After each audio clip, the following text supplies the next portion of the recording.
This is something I've never told anyone before, a story I've carried like a stone in my gut for years.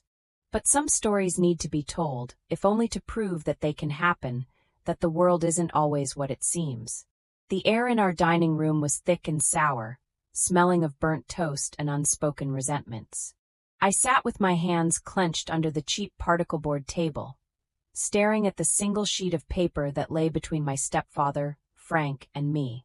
It was a student loan rejection letter, the crisp white paper a symbol of my latest failure. Frank sighed, a theatrical, put-upon sound that filled the small space, and with a lazy flick of his wrist, he slid the paper across the table. It stopped inches from my fingers. He leaned back, his chair groaning under his weight, and looked at my mother, then at me. I just don't know how we're going to keep carrying this burden. If you genuinely enjoy our stories, please subscribe to the channel, tell us where you're from, and what time it is right now. It's always fascinating to know how far our story flows. The word hung in the air, burden. It wasn't a shout, it wasn't an accusation. It was worse. It was a statement of fact, delivered with the casual cruelty of a man swatting a fly. My mother, a woman who had learned to make herself small in her own home, flinched. She stared down at her chipped nail polish, her silence a fresh layer of betrayal on a wound that had never quite healed. I was 18 years old. My father had been dead for 6 of those years, and for 5 of them, Frank had been sitting at the head of his table, wearing his crown of cheap gold-plated authority. That single word, burden, didn't just hurt me. It ignited something. A cold, hard resolve that settled deep in my bones. Frank thought he was looking at a liability. He had no idea he was looking at the person who would one day hold his entire world in the palm of her hand. This wasn't just a house in Austin, Texas. It was a kingdom built on my mother's grief and my silence, and I was about to plan a coup. The weeks that followed were a masterclass in quiet humiliation. Frank treated me like a ghost with expenses.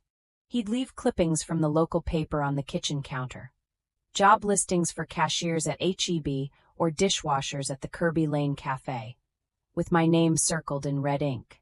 He wasn't trying to be helpful, he was building his case. See, he was trying to help the burden become less burdensome. My mother, lost in a fog of learned helplessness, would gently push them toward me. "It's just until you figure things out, honey," she'd whisper, her eyes avoiding mine. The man she married had convinced her that his meager salary as a regional sales manager for a plumbing supply company was the only thing keeping us from ruin. He was the hero of our story, the savior who stepped in after my father's sudden heart attack left us reeling. He paid the bills, he managed the mortgage on our modest 3-bedroom home in the suburbs of South Austin, and in return, he demanded absolute deference. I took a job. Not at the grocery store, but at a greasy 24-hour diner off I-35 called the Lone Star Grill. The pay was garbage, the hours were brutal, and the scent of stale coffee and bacon grease clung to my clothes and hair. But it was mine. Every crumpled dollar bill stuffed into my apron pocket was a secret victory. The first Friday I came home with $112 in cash. Frank was waiting for me at the kitchen table, a ledger book open in front of him. "Family contribution time, Chloe," he announced, not looking up. He'd calculated my room and board down to the penny. $75 a week. It was more than half of what I'd earned. When I hesitated, my hand clutching the small wad of bills, he finally looked at me. His eyes were flat and cold. "This roof isn't free. The lights don't pay for themselves." My mother stood at the sink, her back to us, her shoulders tense. I smoothed out 4 $20 bills and slid them across the table. He took them without a thank you, tucking them neatly into his wallet. He never asked if I needed money for gas, for books for the community college classes I was now paying for myself, for anything. The burden had to pay its dues. That was when the suspicion started, a tiny, insidious seed. Frank was obsessed with the appearance of financial struggle, yet he never seemed to struggle himself. A new set of tailor-made golf clubs appeared in the garage. He upgraded his Ford F-150 to the newer model, bragging about the unbeatable financing deal he'd secured. He and my mom went out for expensive dinners at Trulux downtown, and he'd come home smelling of steak and expensive whiskey, complaining about the valet prices while my mother showed off a new bracelet he'd bought her. The math didn't add up. His performance of the put-upon provider was too polished, too practiced. He relished the role of the martyr holding his family together, but his sacrifices were invisible. The first clue was a letter. It was from Wells Fargo, our mortgage lender. It was thicker than a normal bill, with a stark red stripe across the top of the envelope. I'd gotten the mail that day and saw it lying on the counter. Before Frank got home, I carefully steamed it open over the kettle, my heart hammering against my ribs. My hands shook as I unfolded the contents. It wasn't a bill. It was a notice of intent to foreclose. My breath caught in my throat. The letter was dated 3 weeks prior. It stated that the mortgage was 92 days delinquent. 92 days. That was 3 missed payments.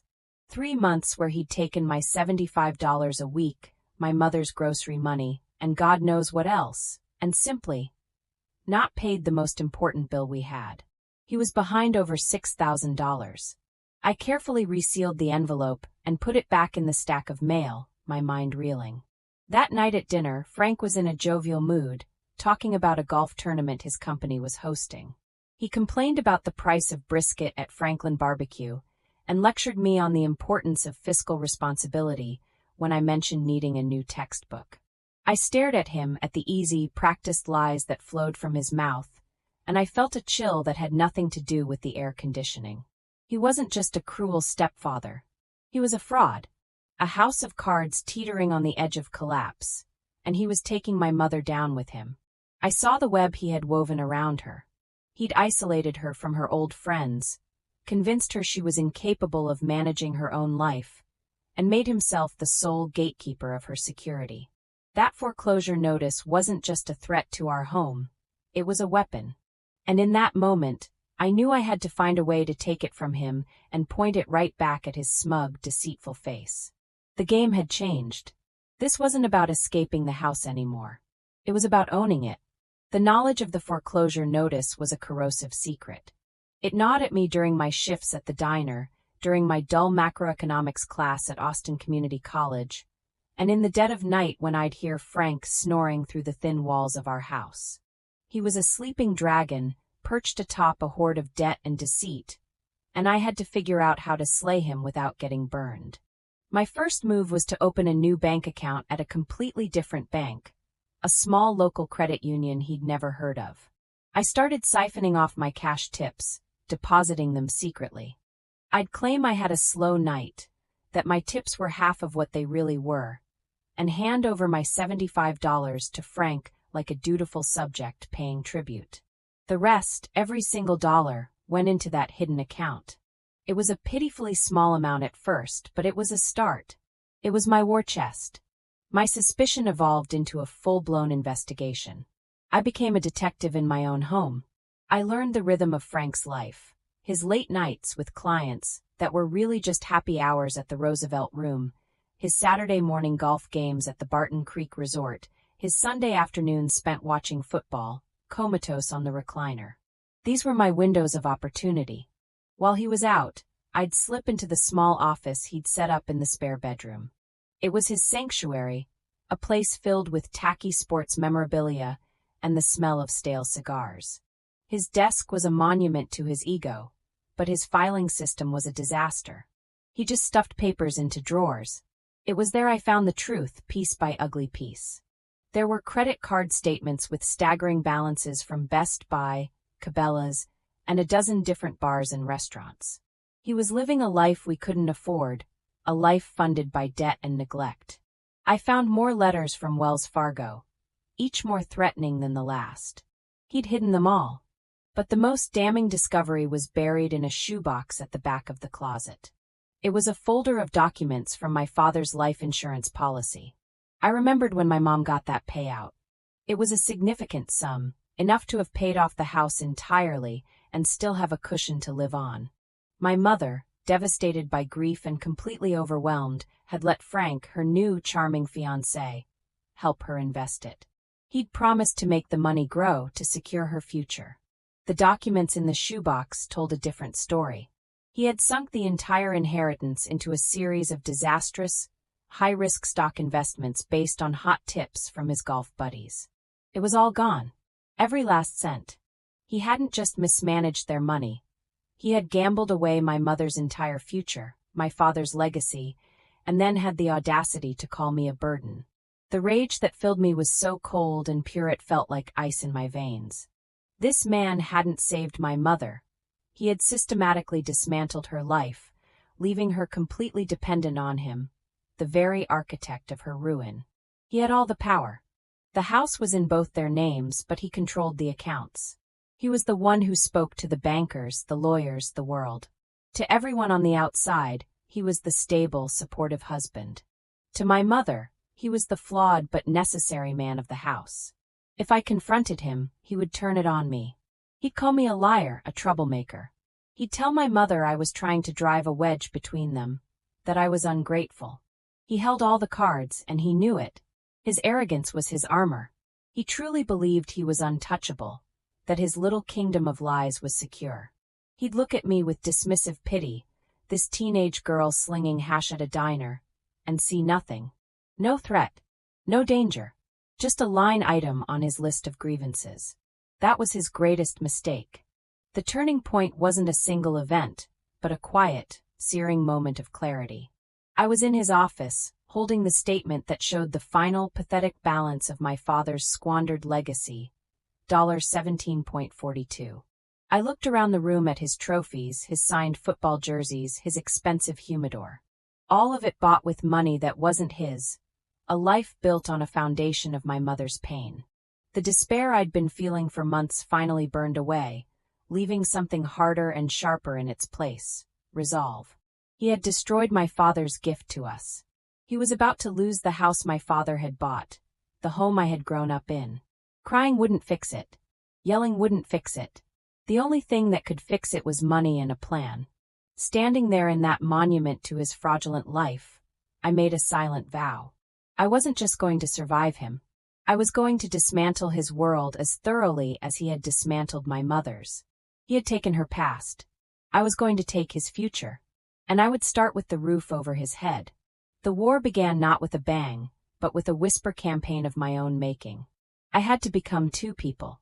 To Frank and my mother, I was still Chloe, the moody, slightly resentful teenager working a dead-end job. I played the part perfectly. I sighed when I handed over my $75. I complained about my sore feet. I let him see the weariness in my eyes because it fed his ego, reinforcing his narrative that I was struggling and he was the benevolent dictator of our little home. But the moment I left the house, I was someone else entirely. I was a strategist, a soldier gathering intelligence and resources for a siege. I quit the diner. The cash was good, but it wasn't enough, and it was too inconsistent. I needed more money faster. I found a job with a commercial cleaning company that serviced downtown Austin office buildings at night. The work was grueling, solitary, and anonymous, which was exactly what I needed. From 10 p.m. to 6 a.m., I pushed a vacuum through empty corridors and wiped down deserted conference rooms in high-rise towers overlooking the city lights. No one saw me. No one spoke to me. I was invisible. And it was in that invisibility that I found my power. I listened to podcasts on finance and real estate law while I worked, my earbuds hidden under a beanie. I learned about short sales, deeds in lieu, and the intricacies of the Texas foreclosure process. One of the buildings on my route housed several law firms. In the quiet hum of the empty offices, I became a student of opportunity. Lawyers would leave documents in their recycling bins, or sometimes even on their desks. I never stole anything, but I read. I absorbed the language, the boilerplate phrases, the rhythm of legal contracts. I learned what a lien was, what clear title meant, what a notice of default looked like. I was giving myself the education Frank had denied me, one discarded document at a time. My secret bank account began to grow. The pay from the cleaning job was steady and direct deposited. I was living on almost nothing, eating cheap meals at work, patching up old clothes, and banking nearly every penny. The numbers were still terrifyingly small compared to the mountain of debt on the house. But for the first time, I felt a flicker of hope. I was building something. The hardest part was watching my mother.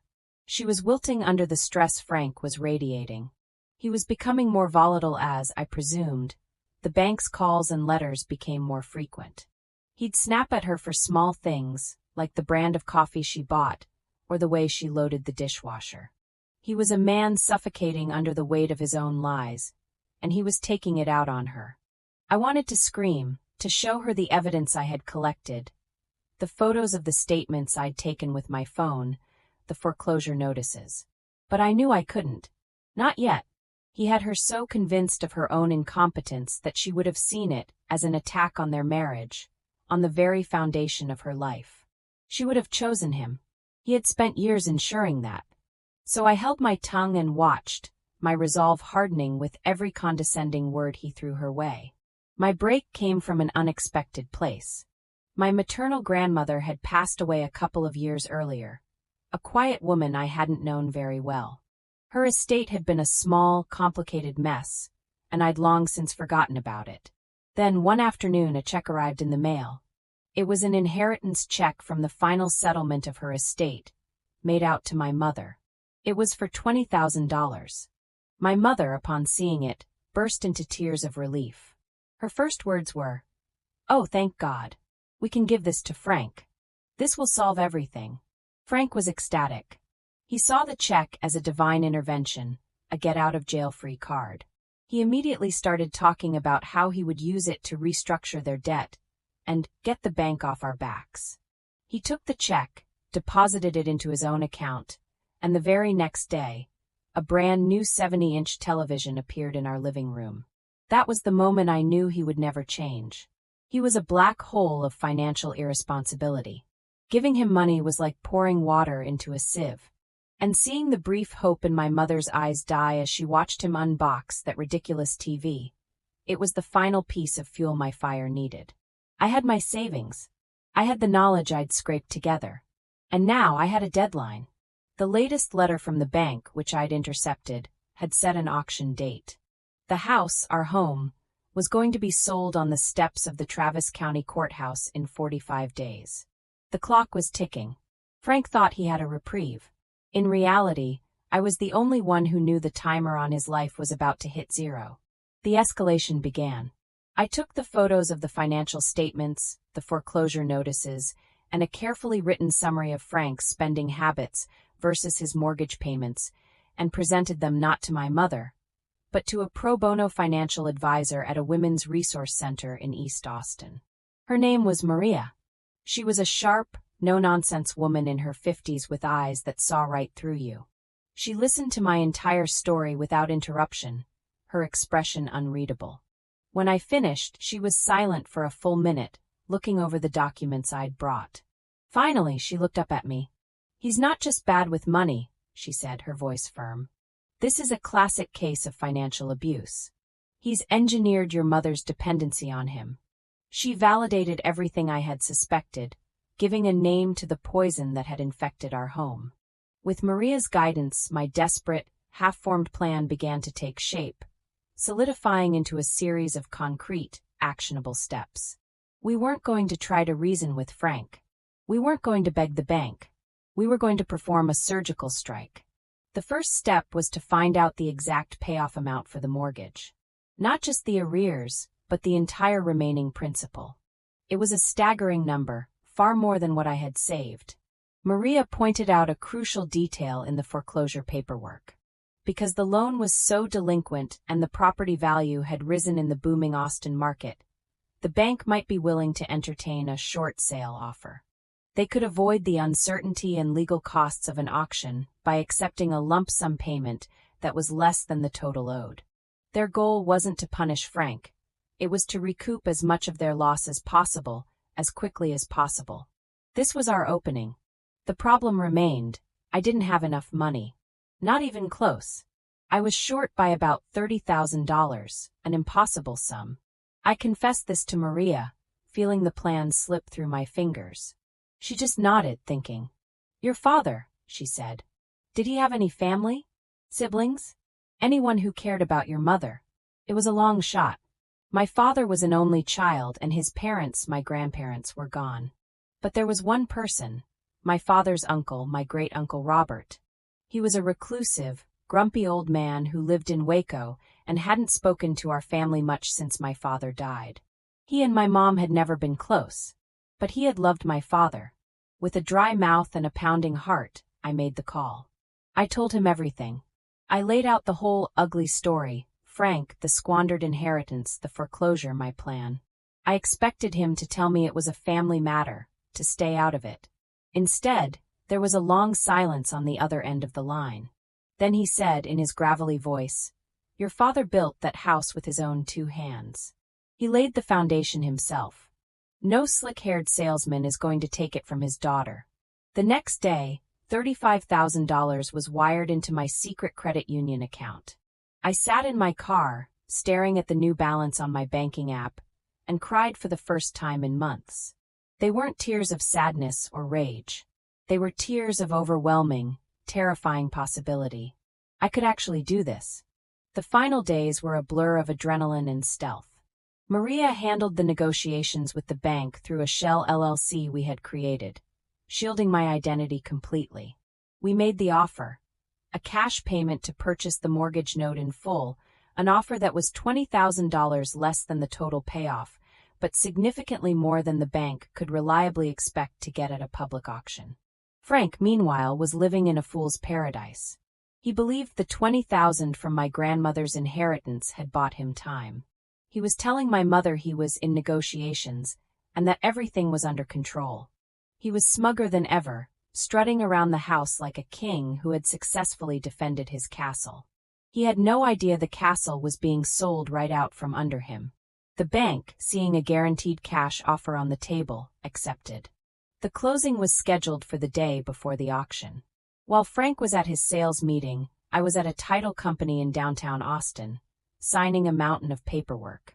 My hand was steady as I signed my name, again and again. When it was over, the title agent slid a single notarized document across the table. The deed. The house was now legally owned by the LLC, of which I was the sole member. It was mine. I walked out of that title company and into the bright Texas sun, feeling like I could breathe for the first time in years. The weight that had been crushing me was gone. In its place was a cold, calm certainty. The war was over. All that was left was to inform the vanquished king that he had been deposed. That evening, I arrived home to a scene of grotesque normalcy. Frank was sprawled on the recliner, a can of Coors Light sweating onto the end table, the glow of the new 70-inch television illuminating his slack-jawed face. My mother was in the kitchen, quietly making dinner, the familiar tension in her shoulders. The house smelled of garlic and Frank's self-satisfaction. He didn't look up when I came in. He just grunted. "Working late again? You're going to wear yourself out, kid." I didn't answer. I walked past him and into the living room, placing my purse on a chair.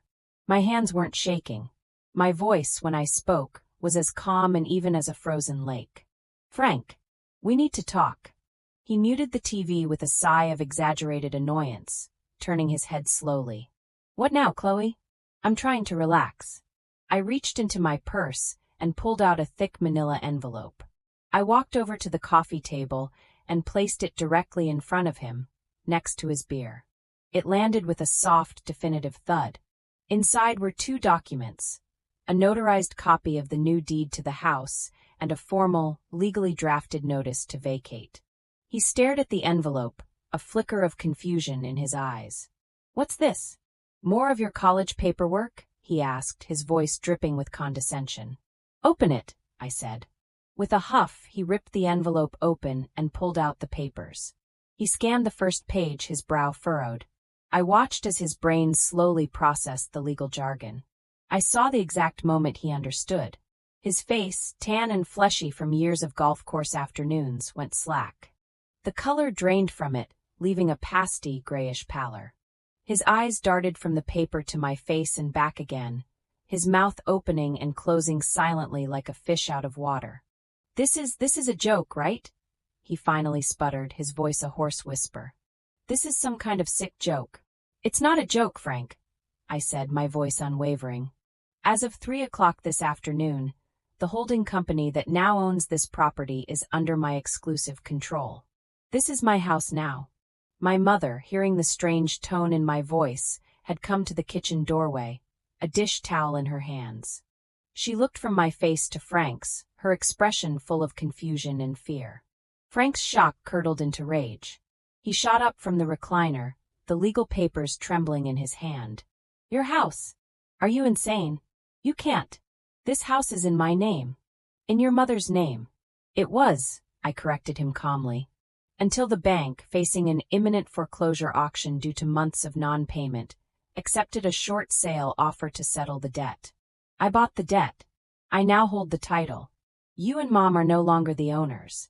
I turned to my mother, my voice softening slightly. "He stopped paying the mortgage months ago, Mom. He let it go into foreclosure. We were going to be evicted tomorrow." My mother looked at Frank, her eyes wide with dawning horror. "Frank, is that true?" He couldn't look at her. His eyes were locked on me, blazing with a furious, impotent hatred. "You conniving little. You went behind my back. You used your mother's inheritance." "No," I said, the word cutting through his tirade like a shard of glass.